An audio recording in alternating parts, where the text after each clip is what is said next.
Hello, everyone. We're back with Ken Dombrowski, executive life coach and master hypnotist. And today I'm going to bring up something I'm not sure we've ever discussed before. I don't think it's come up in our repertoire that we have going on. And that's the people pleasers, why someone might be a people pleaser, what it's really rooted in, and how we might be able to kind of help someone work through that. Well, I can say that being a people pleaser is going to, I'd have to think long and hard, but I'm going to go ahead and say 99% of the time it's rooted in insecurity. Now, there can be a whole variety of types of insecurity to create different types of people pleaser. But let's talk about, someone who's a doormat. Someone who's a doormat they're people pleasers, so they let everybody treat them poorly, and they don't say anything about it. They don't stand up for themselves, and they look at it like, oh, well, I just like to keep the peace, and I just like for everybody to, get along and this kind of stuff. Well, chances are, and I'm saying chances are, that person, that people pleaser, when they were a child, that they were in a situation where if they ever tried to stand up for themselves, they were punished. They paid a penalty. And so that told them in their subconscious mind growing up that I'm better off just letting people do anything they want, because in that way I don't ever get in trouble and I don't ever have a penalty or a consequence. I just let them do what they want and they're happy, so therefore I'm happy. Make sense? Yeah. Okay. So if you're a doormat type people pleasing person, it's a tongue twister. Yeah. If you're a doormat type, it's not just that you're weak. That's what so many people are going to characterize it as. You're weak, you're pathetic, you're not standing up for yourself, things like that. And it really isn't. It's a survival mechanism that they learned as a kid. So to be a doormat is just easier and more efficient, a more efficient way of handling your relationships is to be a people pleaser that way. And then, of course, it kind of blossoms from there. Then you have other types of people pleaser. You have the people pleaser who's going out of their way to constantly do things for other people. Well, why is that? Well, go back to their childhood. Chances are when they were a child, maybe, say, for example, their parents argued and fought a lot and eventually got a divorce. Well, that child might have grown up thinking and feeling and believing, if I'm the perfect child, if I go out of my way, if I do the dishes without being told, clean my room without being told, get straight A's, and be a really great kid, maybe my parents won't argue so much and maybe they won't get a divorce. So that's where that type of people-pleasing comes in, is that we're trying to rescue something through people-pleasing, and then it just becomes your entire life. Oh, I can save subconsciously, never consciously thinking it, subconsciously feeling and believing that if I simply really be generous and people-pleasing in this situation, it'll heal or cure it. I while you're talking about this, the one thing that I always wonder about this topic specifically is, most of the time when I hear someone called a people pleaser, it's actually them calling themselves that. So do you feel like the people that label themselves as people pleasers are usually an actual people pleaser, or is it something that you feel is more subconscious and isn't recognized outwardly by the individual? Well, that is a really great one. Great question there. What I would say is that the majority of the time, the self-proclaimed people pleaser is going to be someone who has made themselves a victim of their own life. There's someone who feels sorry for themselves and they just want to talk a lot about what they do for other people, but that no one does anything for me. So see, that's their victimhood, because they're going to talk about, they're going to broadcast what they've done for everyone else and that no one's ever there for me. So yeah, it's an insecurity, of course, but it's got a different twist to it. Yes, because that. My thing is I feel like most people should be told or reminded, hey, you're being a doormat right now. You're being a pushover. You're people pleasing. Knock that off.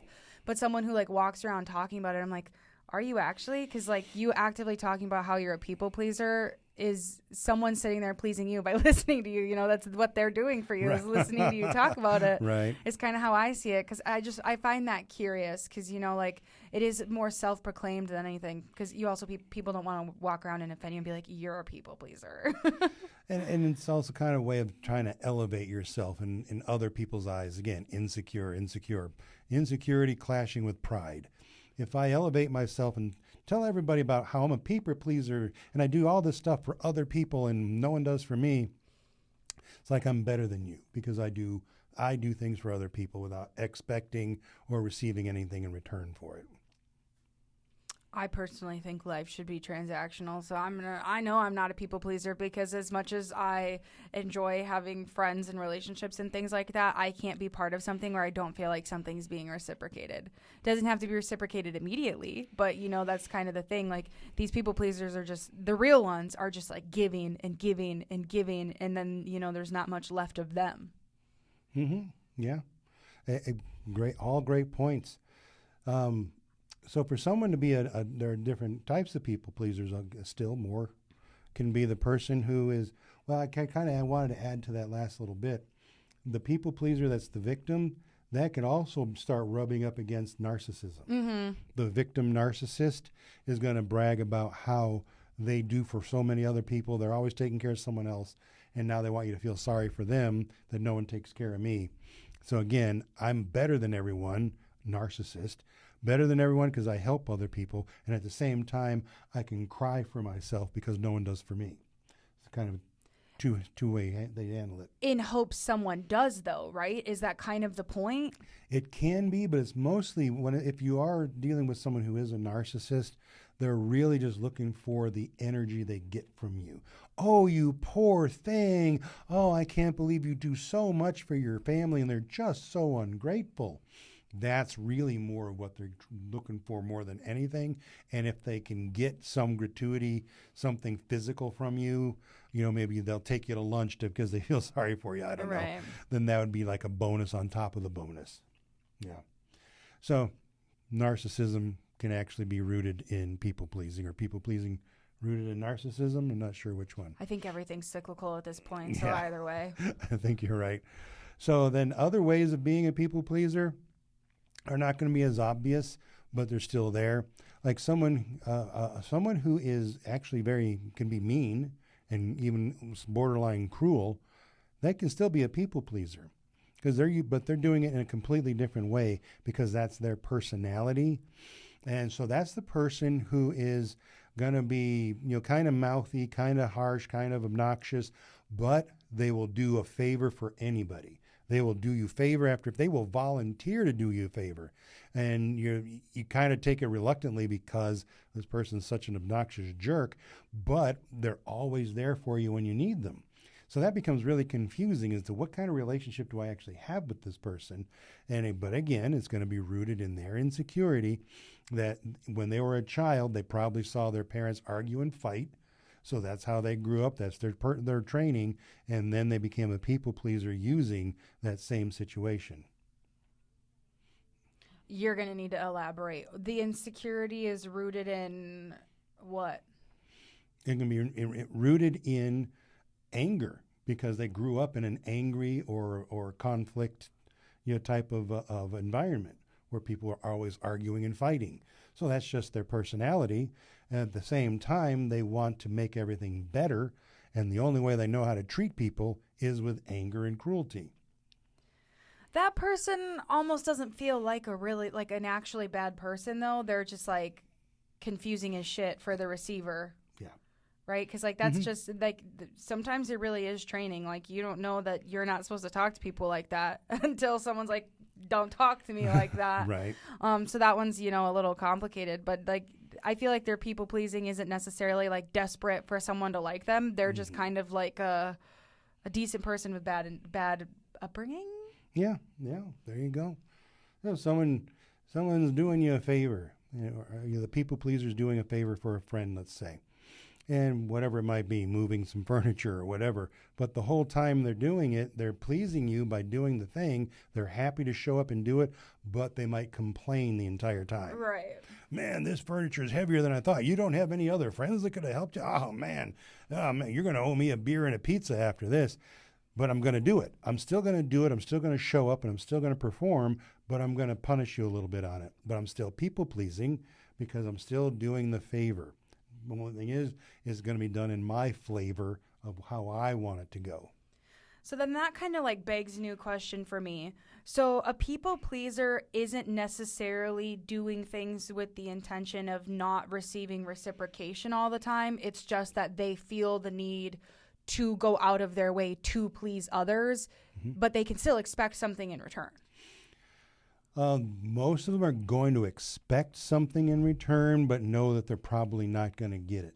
Okay. And that's where they, please more. Well, if I do another thing for this person, maybe they'll give me the gratuity that I like and that I want, whether it be a verbal, gratuity. Nothing worse than you do a favor for someone and they just say, oh, yeah, thanks. Well, that took me time and energy and effort and maybe even money. I'd like something better than a, yeah, thanks. I'd like, oh, wow, you're so great. You're so awesome. I can't believe you did such a great, you're the best friend ever. Okay, that's kind of what they want to hear. Mm-hmm. But no, people don't go around praising each other like that very often. So they're going to find themselves empty when it comes to that praise. So they're going to try to please that person again. And in that person's mind, that people pleaser, it could also be that I did a favor for this person and I kind of feel rejected now. Because I didn't get the payoff that I reasonably should be able to expect.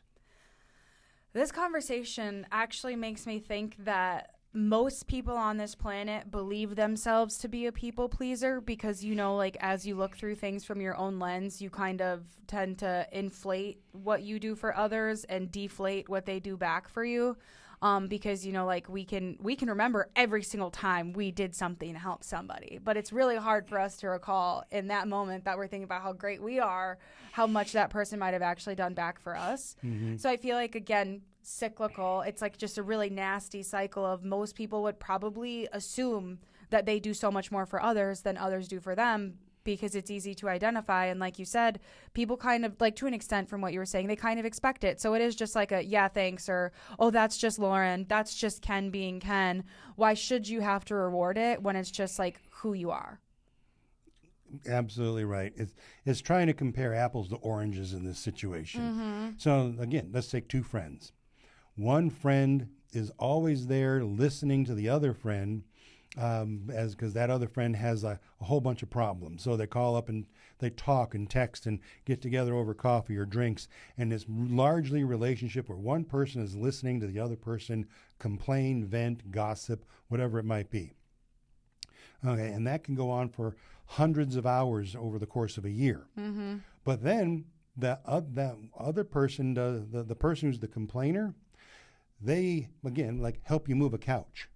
See, that's physical. That's tangible. They can say, oh, well, I help you all the time. I helped you move your damn couch. What have you ever done for me? Well, I've listened to you complain for hundreds of hours this last year. Well, that's nothing. We're just having a conversation. I actually did something for you. No, I actually did something for you. I let you vent so you could work through your problems and hopefully live a little happier, easier life. So each one of them, they're two completely different forms of payment. Completely. But each person is really kind of looking for what they're giving in return. So the person who's the listener wants someone to listen to them. The person who's helped move a couch, they want you to help them move a couch. That kind of thing. That's kind of where, but they really can't receive it. I call it there's this exchange rate that you have from dollars to pesos. When you go to Mexico, I've used this analogy so many different times, so many different ways. Whenever I've been over 20 years since I've been to Mexico, but when I did go, you go there, and I remember maybe the last time we were there, it was about 8.5 pesos to the dollar, or thereabouts. So you give them a bunch, $100, and you get 850 pesos. Like, wow, I feel rich. Look at all the 800. I got 8 to 1. This feels really great. So you see, but it's a false feeling. It's not real. So then you go to Mexico and you use your pesos up, but now it's time to leave, and you still have some pesos left. Oh, look, man, I have a couple of hundred pesos left. And they only give you like $16. Now you feel deflated. Mm-hmm. Like, a 200 turned into only 15 or 16. See, that's an exchange rate that we also have in relationships. In a relationship, everyone feels like they're the one giving more and getting less, as in from dollars to pesos. Giving more, or from pesos to dollars, giving more pesos but getting fewer dollars. And they think everyone else is the one who's getting more, and I'm giving more. I'm getting less, they're getting more. So you have that kind of a way of people feel naturally about this, and they're convinced of it. Doesn't mean it's true or it's false. It just means that that's what they're convinced of. Interesting as hell. I don't know. That's a really good way to put it, but it's like, it's with all these topics that we talk about is like, I think I have an understanding, but when you realize just how everything just prongs out, like people pleasing is now I believe everyone can be classified as a people pleaser if they're receiving the like payment back improperly, So it really is kind of just the way that you choose to process, and if you're surrounding yourself with people that can repay you properly versus not repay you properly is kind of the thing. It's like the idea of love languages, because people are like, you could never be with someone that doesn't have like your favorite love language, like, oh, so you're a gift giver, but then your person isn't. Like, usually if you're a gift giver, people say this all the time, and I disagree. They're like, I'm a gift giver. I don't like getting gifts. I like giving gifts. But I'm sure if you don't give that gift giver some gifts, they're going to be upset that you didn't give them some gifts. And they're going to not be less likely to give you a gift again. Yeah, they're going to give you gifts, several times in hopes that you, like, get the hint back or something. But, chances are your exchange rate should be the same thing, like if your love language is gift giving, then it's probably receiving that way as well. Like it's these conversations really can go on forever. Well, you used a great word earlier. You said transactional. And I'm a believer that a relationship should be transactional to a great extent. I agree. There should be a match between what each person is giving and receiving in any given relationship. If you thoroughly examine a relationship over a period of years, and I'm always the one giving this, I'm always doing this, I'm always doing that, I'm always doing this, and I can't remember the last time that person did something for me. Well, you have no choice. Most people have no choice but to feel slighted, feel like there's something askew, there's something wrong here. There's only one person I know in my life who doesn't calculate that at all, and that's my wife. Yep. My wife. She has had friends, and if they're watching this, they might know who they are. Sorry if I get in trouble, honey. She's had friends for many decades who are negative, who are angry, who are just immature and have all kinds of problems. And I noticed my wife giving endlessly to those people happily with a big smile on her face. She's truly happy to help these people because of her own insecurities. Her father left her and her mother when she was only about 1 year old. So that's my wife's insecurity right there in a nutshell. So that makes her want to be a people pleaser, even though people are not doing anything in reciprocation, or very little, like maybe 10 to 1 or 100 to 1. But that's very rare. Most people pleasers are going to need some validation. They're going to need some kind of, just some recognition for what they've done. And in the absence of that, they'll try, just as you were saying, and then at some point they just say, forget it, I'm done. So it's still, for most people, except my wife, it becomes transactional at some point. And I've even talked to her about my relationships over the years, like friends that I've had where I can say, this person in my life, you see what I do for them. I asked them for a favor, and I almost get yelled at. How dare you ask me for a favor? I've actually had friends say, I've done 100 favors for you. I'm asking you for one favor, and I'm getting yelled at about it, or they don't want to talk to me anymore. Well, my wife has even told me, well, you keep score. Yes, I keep score because it's a matter of fairness. I don't want to feel like I'm being taken advantage of. I want to feel like I have a healthy, reciprocating relationship with someone. Yeah, the difference is you and my mother are polar opposite because she genuinely does not care. It might have started as an insecurity, but I would not consider my mom to be an insecure person. She is not a vindictive person. She's just nothing really bad. But like with us, I'm very transactional as well. I believe in getting something back. It might not be the exact same thing all the time, but I don't want a relationship where like, oh, well, you kind of make me laugh sometimes, even though you're kind of bug nuts, but like I'll keep you around. That doesn't really work for me. There has to be something there. And, you know, like even if it is you listen to me complain today, thank you. Let's okay, I'll do your favor next week, you know.